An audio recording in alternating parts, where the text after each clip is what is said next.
Hello, and welcome to the Collective Realms podcast. I'm Andrew Olvera, your narrator for today.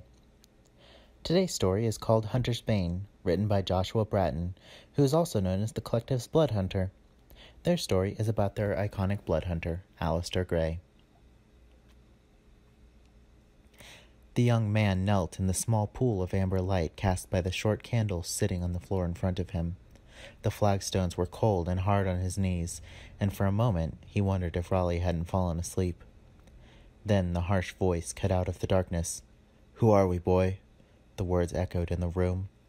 "We are blood hunters."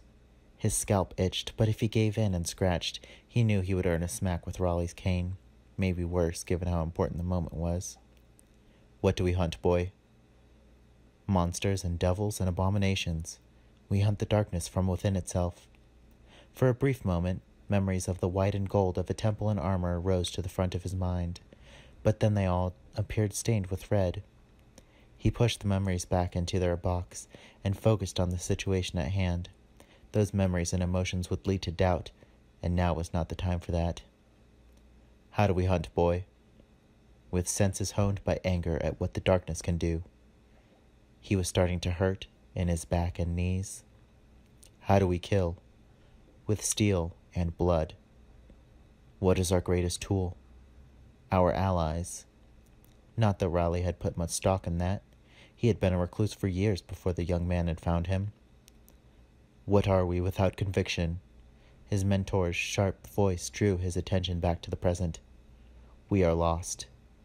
Though there were other ways to be lost, ways that hurt worse than any physical blow. The mental box opened, and the images of white and gold and blood and teeth returned, and again he shoved them away. "Alistair Gray," Raleigh finally said, "are you ready to receive the Hunter's Bane?" He swallowed nervously. "I am." A small vial rolled out of the darkness, clacking against the stones. It wasn't as large as he had expected. The ugly maroon liquid within sloshed as he picked up the vial. Hesitation now would be a sign of weakness. Raleigh would beat him worse than ever before and toss him out to whatever heartless fate would take him. Alistair popped out the cork and tipped back the vial, letting the contents slide down his throat. Immediately, it began to burn. He grunted in pain, doubled over. His ears started ringing, his vision blurred. And what was that smell? Raleigh had said it would hurt, but he had never imagined it would be this bad. It felt as though the Hunter's Bane were carving its way through his insides. Two rough, scarred hands reached out of the darkness.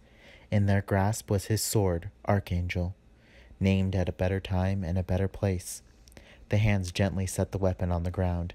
"The right must be chosen," Raleigh's voice thundered in his ears, though he was sure the older man wasn't speaking as loudly as before. Alistair's eyes stung as he reached out and grasped at his sword's hilt. He struggled against his spasming muscles to bring the blade up to his left palm. He knew what right he would choose, a fitting one for his old life. He drew his palm against the edge. The magic took hold, a sort of unnatural tension between his blood and sword. He would later swear, for the briefest moment, the steel blade flared crimson. He was going to pass out. It was inevitable.